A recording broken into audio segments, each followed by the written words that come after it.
নমস্কাৰ নতুন এটা ভিডিঅ'ৰ সৈতে মই মুনমি আৰু স্বাগতম জনাইছো আপোনালোক সকলোকে মোৰ ইউটিউব চেনেলটোলৈ আজিৰ ভিডিঅ'ত মই আপোনালোকৰ লগত শ্বেয়াৰ কৰিম এটা DIY আৰু আজিৰ DIYটো হৈছে বটল আৰ্ট তেন্তে চাওঁ আহক মই এই বটলটো কেনেকৈ সজালো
আৰু ফাইনেলি মোৰ বটলটো হ'লগৈ এইটো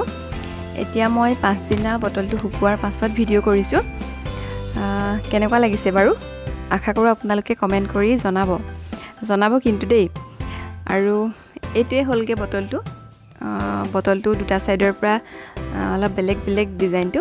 এইফালৰ পৰা মই দুখিলা পাত আৰু মাজতে এপাক ফুল দিছোঁ আৰু এইটো সাইডৰ পৰা চালে এনেকৈ পাইন গছৰ আকাৰত এটা ডিজাইন দিছোঁ আৰু তাৰ পিছত ওপৰতে মই ফুল দুপাহ ৰাখিছোঁ ইয়াতে প্লাষ্টিকৰে হয় গোলাপ ফুল এটা কলি আৰু এইটো সদ্যহতে শোকেছটোৰ ওপৰতে ৰাখিছোঁ এইদৰে পাছত জেগা হলনিও হ'ব পাৰে আৰু ইয়াৰ কাষতে আছে এইকেইটা দেখিছেনে মই যে কৰিছিলোঁ সেইদিনা ইমোজি কেইটা হিলগুটিৰ আৰু এইকেইটা যদি বনোৱা ভিডিঅ'টো চোৱা নাই তেন্তে আপোনালোকে ভিডিঅ'টো চাই ল'ব মই ডেছক্ৰিপশ্যনত বা আই বটনত লিংক দি দিম আৰু এটা বস্তু দেখুৱাওঁ যিহেতু শোকেছটো ওচৰলৈ আহিলোৱে এই মুৰুলটো দেখিছেনে এইটো মই বনাইছিলোঁ যেটো মোৰ হাজবেণ্ডে ভাওনা কৰে আৰু তেখেতে বিষ্ণু বা কৃষ্ণৰ ৰোলটোৱে কৰে এইকেইটা বস্তু তেওঁক লাগে আৰু গতিকে মুৰুলিটো এই বস্তুখিনি আনি মই বনাইছিলোঁ আজি এনেকেই দেখুৱালোঁ চাব বিচাৰিলে ক'ব তেন্তে আজিৰ ভিডিঅ'টো কেনে পালে জনাব আৰু ভাল পালে লাইক কমেণ্ট শ্বেয়াৰ কৰিব তেন্তে আজিলৈ আহোঁ পুনৰ নতুন এটা ভিডিঅ'ৰ সৈতে সোনকালে